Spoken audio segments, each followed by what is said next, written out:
I was pleased to meet today with the Honorable Prime Minister Sheikh Hasina, Law Minister Anisul Haq, Home Minister Abdul Azam Khan, and Foreign Secretary Masoud bin Momen to discuss the excellent partnership our two nations have built over the last 5 decades.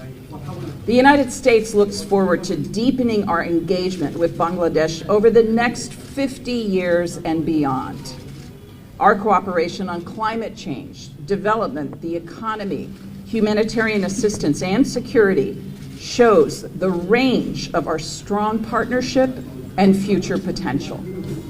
During today's meetings, I express the gratitude of the United States to Bangladesh for hosting nearly 1 million Rohingya refugees in Cox's Bazar, which I visited yesterday.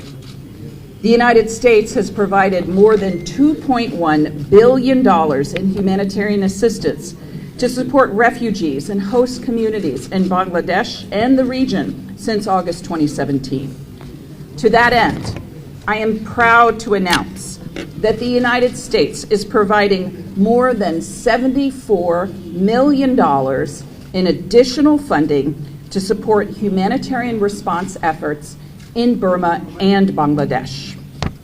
This includes nearly $61 million to support Rohingya internally displaced in Burma, as well as Rohingya refugees living here in Bangladesh and Bangladeshi host community members.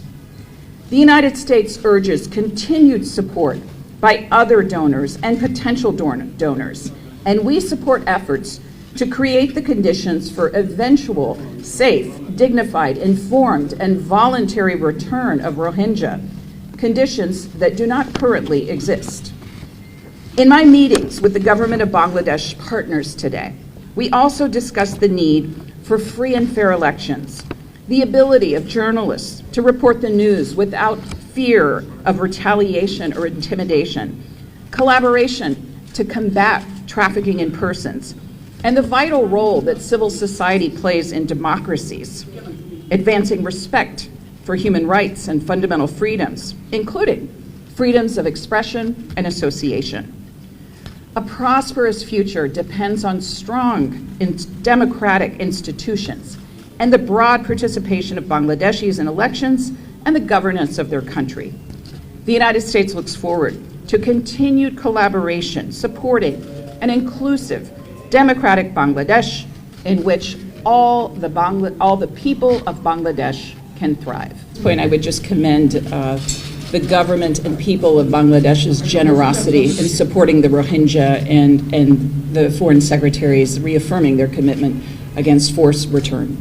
On the question of free and fair elections, I heard a strong commitment from the Honorable Prime Minister and all of the government ministers with whom I had the pleasure to meet today in support of free and fair and peaceful elections. And the United States, as part of our global human rights policy, supports free and fair and peaceful elections, and we want to do our part as a longtime partner of Bangladesh to help make this possible. Quickly, I come here in recognition of the importance of our partnership with Bangladesh and to underscore the U.S. desire to deepen that partnership in support of our vision of a free and open Indo-Pacific anchored in resilience that is more resilient, more connected, more secure, and more prosperous. So I would say I would not characterize the discussions as you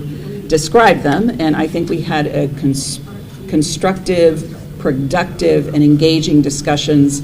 And I would say yesterday we witnessed large political rallies that were thankfully free of serious violence, and I think this is a good harbinger that we would like to see replicated. Two opposition parties and two major parties are in two polars about the election time government, and they even declined to sit in a dialogue.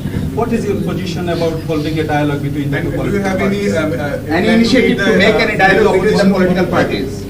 I would say that the questions of the timetable of the elections, that is for Bangladesh to decide. We are all for dialogue, but we do not have any direct involvement in what you described. Thank you.